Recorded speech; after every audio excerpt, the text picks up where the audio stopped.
Kumusta sa lahat, mahal kong mga kapatid, at kung sino ka man, maligayang pagdating sa channel na ito. Ang pangalan ko ay Obadiah.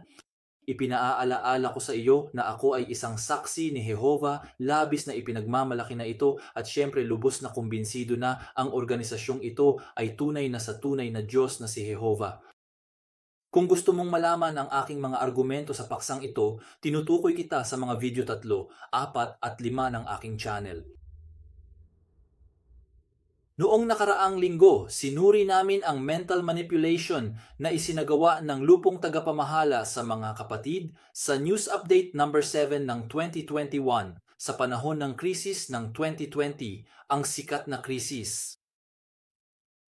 Sa video na ito, ipagpapatuloy natin ang parehong uri ng pagsusuri sa item ng balita bilang 8 ng 2021 na ipinakita ni Brother Let. Iiwan ko sa iyo ang paglalarawan. Ang landas na magbibigay daan sa iyo na ma-access ang video na ito sa website ng jw.org. Simulan natin ang pagsusuri. Pagsisimula ng kapatid. Napakalaking kasiyahan na makilala ka muli para sa update ng balitang ito. Marami kaming positibong impormasyon na ibabahagi sa iyo. Katapusan ng quote. Kaya't handa kaming tumanggap ng magandang balita. Ipinaliwanag ng kapatid na napakalaking kagalakan na makita kaming muli at ipinaliwanag na ang balitang ihaharap sa atin ay mabuting balita, positibong impormasyon. Patuloy ang kapatid. Upang magsimula, mayroon akong ilang mahahalagang katotohanan na ibabahagi sa iyo tungkol sa pagbabakuna sa COVID-19. Mahal na mahal ka naming lahat. At ito ay isang bagay ng buhay at kamatayan. Kaya nagpasya kaming ibahagi sa iyo ang alam namin tungkol sa paksang ito. Katapusan ng quote. Mahal na mahal ka namin? Ang pangungusap na ito ay ganap na hindi gaanong mahalaga. Malinaw na nilayon nitong ilagay ang mga tagapakinig sa diwa ng lubos na pagtitiwala kay Brother Let na magsasalita sa atin. Pagkatapos ay ipinaliwanag niya na ito ay isang bagay ng buhay o kamatayan. Sa sandaling iyon, nauunawaan ng nakikinig na ang paksa ay magiging lubhang mahalaga dahil ito ay tungkol sa paggawa ng mga desisyon na marahil ay magpapahintulot sa atin at sa ating pamilya na manatiling buhay kung gagawa tayo ng mabubuting desisyon o mamatay kung gagawa tayo ng masasamang desisyon. Pakiusap. Unawain kung paano sa ilang pangungusap na ihanda ni Brother Let ang isipan ng mga kapatid upang maunawaan nila na may mga taong labis na nagmamahal sa kanila. Kaya ang gusto lang nila ay ang kanilang sariling kapakanan. Ito ang mga miyembro ng lupong tagapamahala. At upang sila at ang kanilang mga pamilya ay manatiling buhay, kailangan nilang bigyang pansin ang impormasyon na kanilang ibibigay sa kanila. Ito ay napakatalaga banayad. Patuloy ang kapatid. Mula noong Hunyo 1, 1,407 na publisher sa United States ang naospital dahil sa COVID-19 o dahil mayroon silang mga sintomas. Sa mga ito, wala pang 1% ang ganap na nabakunahan. Katapusan ng quote. Naintindihan mo ba? 1,407 na magkakapatid ang naospital dahil sa COVID at ang karamihan, 99% ay hindi nahawa. Ito ay hindi totoo. Ito ay ganap na hindi totoo. Yung sinabi ko ay ganap na mali. Talagang hindi iyon ang sinabi ng kapatid. Ito ang maaaring narinig ninyo sa inyong mga puso at sa inyong mga ulo.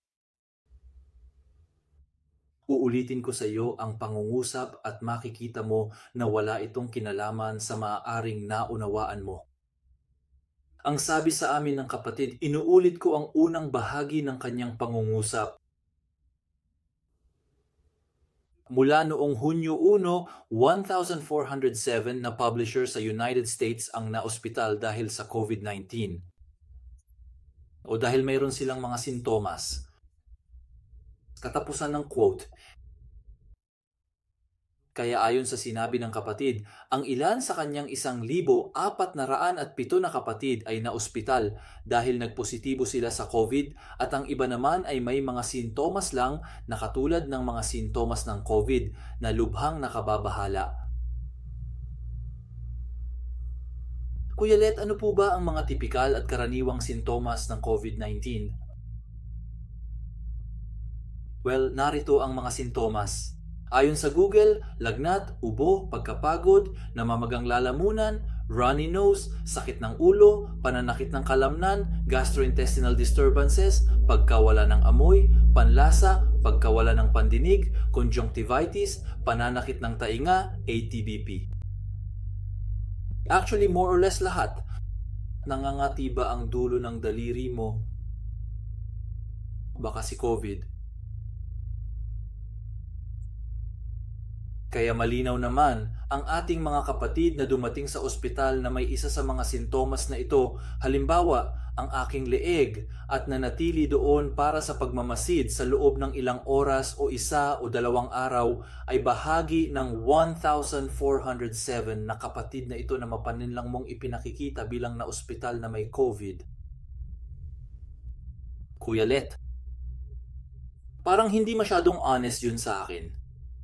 Bakit hindi mo nalang binanggit ang bilang ng mga pasyente ng COVID na naospital? Ito ang mga interesado kami. Ayon sa mahigpit na protocol ng ospital, mayroon kang COVID o wala. Positibo ka man sa resulta ng pagsusuri o hindi, kailangan mong sundin ang mga alituntunin. Sinusubukan mo rin bang palakihin ang mga numero? Para magpanik ang mga tao? At masyado bang labis na hilingin sa iyo, Brother Let, na sabihin sa amin ang proporsyon ng mga kapatid na ito na naospital? Dahil ipinaliwanag mo sa amin na ang ilan ay na-diagnose na may COVID at ang iba ay hindi. Mukhang mahalaga ito sa akin dahil ang iyong pagbigkas ng pangungusap ay nagmumungkahi na lahat ng mga ito ay may link sa COVID. Alin ang hindi ganap na hindi ang kaso? Sa 1,407, ilan ang na-diagnose na may COVID sa ospital? 1,400 o 10 halimbawa? Ito ay isang ganap na laro changer. Sa tingin mo ba, Kuya Let? Lalo na dahil sa ilang sandali ay ipapaliwanag mo sa amin na ang napakalaking pagmamahal ng mga miyembro ng lupong tagapamahala ay nag-oobliga sa amin na ipaalam sa isa't isa ang lahat ng impormasyong kailangan namin. Sinipi kita, Kuya Let. Naniniwala kami na hindi ka nais-nais na tanggihan na ibahagi ang impormasyong ito sa iyo.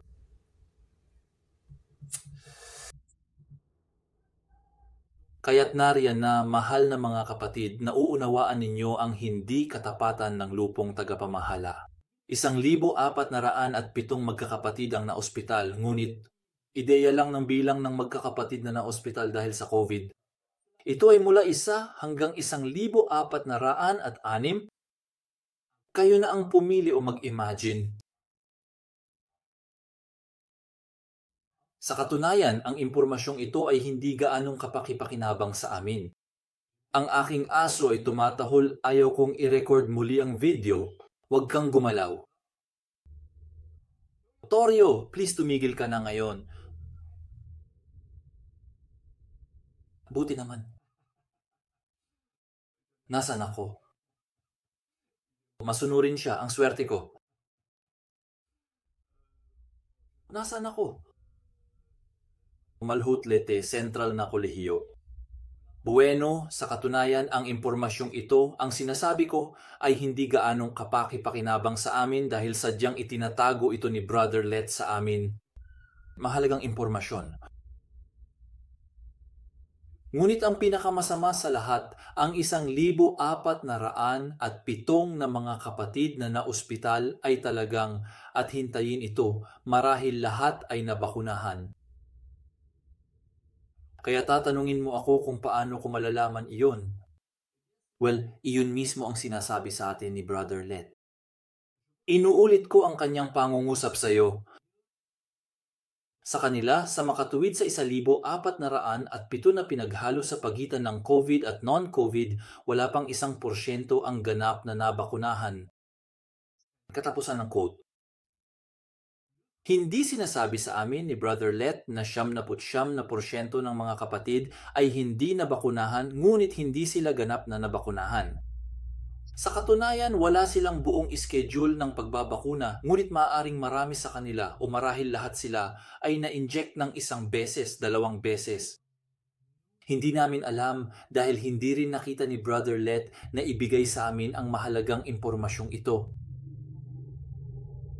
Mga kapatid ng lupong tagapamahala, naitanong na ba ninyo sa 1,400 na kapatid na ito kung bakit hindi sila lubusang natusok? Kung ito ay dahil sa mga side effect ng kanilang unang iniksyon, hanggat maaari.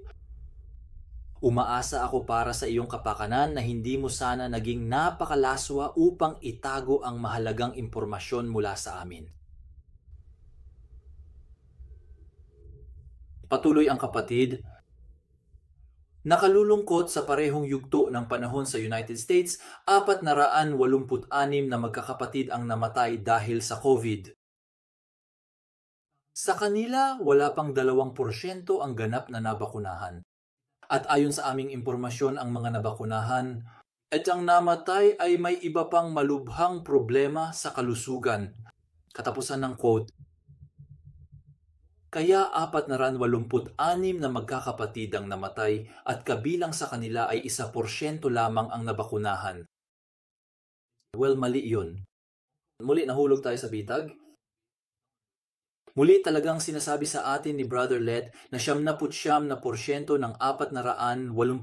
na kapatid na yon ay hindi lahat ganap na nabakunahan.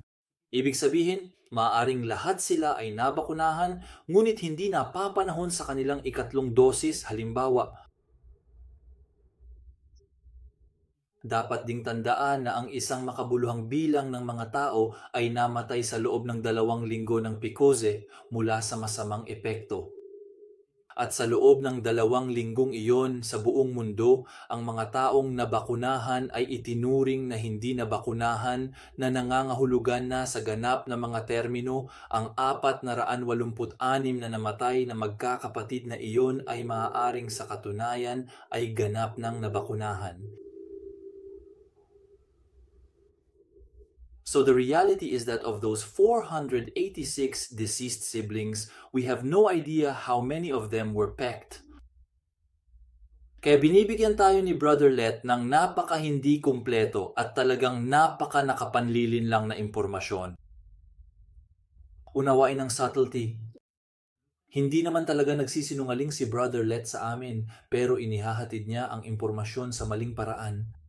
Alam na alam ng mga kapatid ng lupong tagapamahala na sa unang pagdinig, karamihan sa atin ay hindi mauunawaan ang impormasyong ito sa tamang paraan.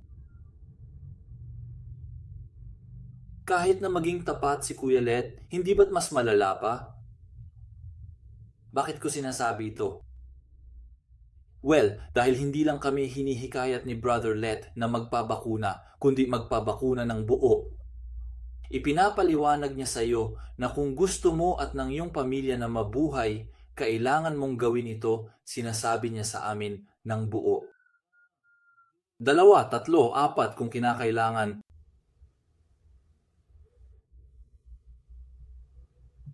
Manatili sa akin dahil ngayon ito ay magiging mas kawili-wili. Patuloy ang kapatid. Ang ilang mga figure na ito ay talagang nagpapaisip sa iyo. Katapusan ng quote. Nagpapasalamat kami sa iyo mula sa kaibuturan ng aming mga puso, kapatid na Let, sa paghikayat sa amin na isipin ang iyong mga numero. Kaya't iyan ang ginawa namin at ang natuklasan namin ay lubhang nakakasira sa organisasyon ni Jehovah. Ngunit ang pinakamahusay ay darating pa. Patuloy ang kapatid. Masasabi rin namin sa iyo na sa 22,000 Bethelite at 44,000 iba pang buong panahong espesyal na mga lingkod na natukso, sinabihan kami 4 na kaso lamang ng seryosong reaksyon na maaaring maiugnay sa pagbabakuna. Ngunit sa kabutihang palad, alam na natin ngayon na ang mga taong ito ay nasa maayos na kalagayan at ang kanilang pangkalahatang kondisyon ay matatag. Katapusan ng quote. Okay, yun ay ganap na hindi tumpak. Walang 22,000 Bethelite at 44,000 buong panahong espesyal na mga lingkod na nabakunahan, iyan ay mali.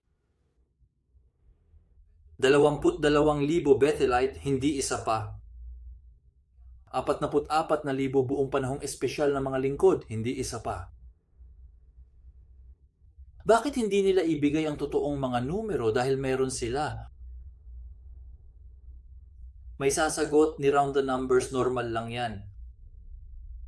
Ang mabuti, pero sa loob ng ilang minuto, ibibigay sa amin ni Brother Let ang bilang ng mga kapatid sa pamilyang Bethel na nabakunahan. At ang bilang ay napakatumpak 3,975. Normally, hindi ako pumapasok sa ganitong klaseng kwento. Pero for once, gagawin ko. Gusto kong linawin na hindi ako gumagawa ng anumang paghahabol. Linawin natin. Ngunit ang mga bilugan na numerong ito ay labis akong nagulat. Naging masaya ako sa paggawa ng kaunting pagkalkula. Ang 22,000, 44,000, 66,000. Sa Biblia, ang bilang 66 kumakatawan sa kung ano ang masama. At ang 666 ay isang paraan lamang upang bigyang diin ang kakulitan na iyon. Dahil alam na ang lahat ng mga kalaban ng mga saksi ni Jehovah ay magsasaya sa ganitong uri ng pagkakataon, hindi kaya naging maingat ang organisasyon at ipinaalam ang tunay na mga numero dahil mayroon sila nito? Sasabihin mo sa akin, ang 66,000 ay hindi 666. May kulang na 6. Gusto mo ba ng 6 sa kanila? Okay. Ipinaliwanag sa amin ng brother na sa 66,000 saksi ni Jehovah, 4 ang may seryosong reaksyon sa PCOS. Dahil sa curiosity, sinubukan kong hatiin ang 4 sa 66,000. At ano ang eksaktong makukuha natin mula rito? Ito ay 0.06.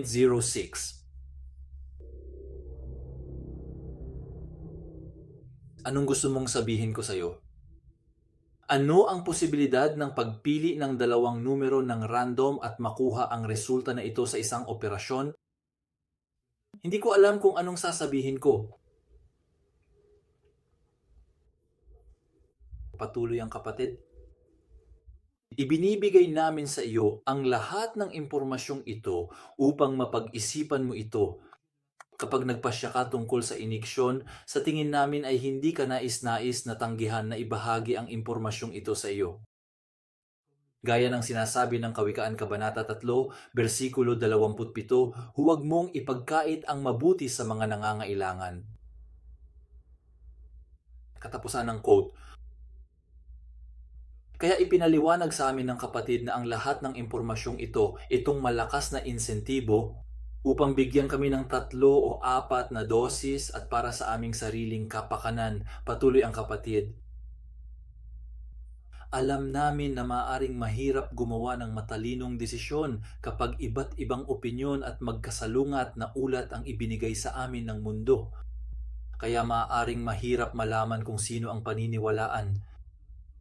Ngunit ang mga numero na aming ibinigay ay iniulat ng aming mga kapatid. Mapagkakatiwalaan namin, umaasa kaming magiging kapaki-pakinabang ito sa iyo.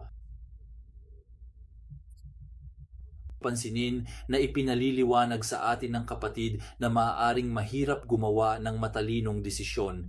Hindi niya sinasabi na maaaring mahirap gumawa ng isang mahalaga ngunit matalinong desisyon. Ang paliwanag ng kapatid depende sa desisyon na gagawin natin sa pagkakataong ito kung idikit sa atin o hindi dahil iyon ang sinasabi niya sa atin simula pa lang tayo ay magiging matalino o tanga dahil ang katangahan ay kabaligtaran ng karunungan. Dapat malaman ni Brother Let na pagdating sa pangangalagang medikal, walang isang matalinong desisyon o tanga. Mayroon lamang mga personal na desisyon na dapat gawin ng bawat tao ng may kamalayan. Halimbawa, walang sino man ang papayagang magpahiwatig na kulang tayo sa karunungan dahil nagpasya tayong gamutin ang ating cancer sa pamamagitan ng alternatibong gamot sa halip na chemotherapy. Kaya, maliban sa mga pambihirang kaso, walang ganoong bagay bilang isang matalino o hangal na desisyon pagdating sa mga medikal na pagpipilian. Mayroong iba't ibang mga desisyon. Kaya mga kapatid, ayon sa ipinaliwanag sa atin ng ating kapatid na si Let, ano sa palagay mo ang sikat na matalinong desisyon na dapat nating gawin kung gusto nating manatiling buhay at ng ating pamilya? Idikit ito o hindi idikit? Ayan na mga kapatid. Mangyaring huwag kailanman sabihin sa akin muli na ang lupong tagapamahala ay hindi naglagay ng anumang psikolohikal na presyon sa amin upang matukso. Sa video na ito, sinuri ko lamang ang unang bahagi ng item na ito ng balita bilang 8 ng 2021. Kung nakita mong kawili-wili ito, huwag palampasin ang ikalawang bahagi ng pagsusuri, ginagarantiya ko na ito ay magiging kasing interesante kung hindi higit pa. At hindi rin kita kinakausap sa mga pagsusuri ko sa mga kasalukuyang pangyayari sa punto 9 at 10 na ihahanda ko para sa iyo. Isang thumbs up kung gusto mo, syempre. Sa aking kanan, ang pangunahing video ng channel na ito. Sa aking kaliwa, maaari mong itap ang bola upang mag-subscribe. Maraming salamat sa pakikinig at makita ka sa lalong madaling panahon.